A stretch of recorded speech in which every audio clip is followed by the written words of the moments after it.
Praise the lord. ಕರ್ತನ ನಾಮಕ್ಕೆ ಸ್ತೋತ್ರ ಉಂಟಾಗಲ್ಪಡಲಿ. ಪ್ರೀತಿಯುಳ್ಳ ದೇವ ಜನರೇ, ಯೇಸು ಕ್ರಿಸ್ತನ ಹೆಸರಿನಲ್ಲಿ ನಾನು ನಿಮ್ಮನ್ನು ವಂದಿಸುತ್ತೇನೆ. ಕೀರ್ತನೆಗಳು 119ನೇ ಅಧ್ಯಾಯ 50ನೇ ವಚನದಲ್ಲಿ ವಾಕ್ಯ ಈ ರೀತಿಯಾಗಿ ಬರೆಯಲ್ಪಟ್ಟಿದೆ. ನಿನ್ನ ನುಡಿಯು ನನ್ನನ್ನು ಚೈತನ್ಯಗೊಳಿಸುತ್ತದೆ, ಆಪತ್ಕಾಲದಲ್ಲಿ ಇದೇ ನನಗೆ ಆಧರಣೆ ಎಂದು ವಚನ ಬರೆಯಲ್ಪಟ್ಟಿದೆ. ಅಂದರೆ ಪ್ರೀತಿಯುಳ್ಳ ದೇವ ಜನರೇ, ಕರ್ತನ ಈ ಮುಂಜಾನೆ ವೇಳೆಯಲ್ಲಿ ನಿಮ್ಮ ನುಡಿ ಹೇಳ್ತಾ ಇದ್ದಾರೆ, ಆಪತ್ಕಾಲದಲ್ಲಿ ದೇವರ ನುಡಿಯು ನಮಗೆ ಏನಾಗಿದೆ, ಆಧರಣೆಯಾಗಿದೆ. ಪ್ರೀತಿಯುಳ್ಳ ದೇವ ಜನರೇ, ಆತನು ನಮ್ಮಲ್ಲಿ ತನ್ನ ನಿರೀಕ್ಷೆಯನ್ನು ಹುಟ್ಟಿಸಿದ್ದಾನೆ. ಆದ್ದರಿಂದ ದೇವರ ನುಡಿಯು ನಮ್ಮನ್ನು ಏನು ಮಾಡುವಂಥದ್ದಾಗಿದೆ, ಚೈತನ್ಯಗೊಳಿಸುವಂಥದ್ದಾಗಿದೆ.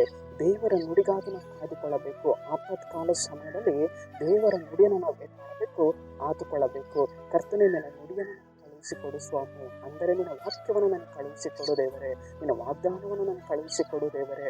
ಅದು ನಮ್ಮನ್ನು ಚೈತನ್ಯಪಡಿಸಲಿ ಎಂದು ಕಾದುಕೊಳ್ಳುವಾಗ ದೇವರ ವಾಕ್ಯಗಳು ನಮ್ಮ ಜೀವಿತದಲ್ಲಿ ಅದು ಇಳಿದು ಬರುವಂಥದ್ದಾಗಿದೆ.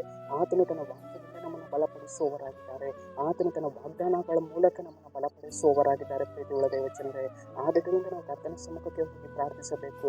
ಕರ್ತನೆ, ಈ ಆಪತ್ಕಾಲ ಸಮಯದಲ್ಲಿ ನಾನು ಏನು ಮಾಡಬೇಕು ನನಗೆ ಗೊತ್ತಾಗ್ತಿಲ್ಲ ಸ್ವಾಮಿ. ನಿನ್ನ ಆಧರಣೆ ನನಗೆ ಕೊಡು, ನಿನ್ನ ಕೃಪೆನ ನನಗೆ ಕೊಡು, ನಿನ್ನ ಮಾತನ್ನು ನನಗೆ ದಯಪಾಲಿಸು. ನಾನು ಯಾವ ಮಾರ್ಗದಲ್ಲಿ ಹೋಗಬೇಕು ದೇವರೇ, ನಿನ್ನ ಮಾತಿಗಾಗಿ ನಾನು ಕಾಯ್ತಾ ಇದ್ದೇನೆ ಸ್ವಾಮಿ, ನಿನ್ನ ನುಡಿಗಾಗಿ ನಾನು ಕಾಯ್ತಾ ಇದ್ದೇನೆ ಸ್ವಾಮಿ ಎಂದು ಹೇಳುವಾಗ ಕರ್ತನ ನುಡಿಯನ್ನು ನಮ್ಮ ಜೀವಿತದಲ್ಲಿ ಅದು ಕ್ರಿಯೆ ಮಾಡುವಂಥದ್ದಾಗಿದೆ.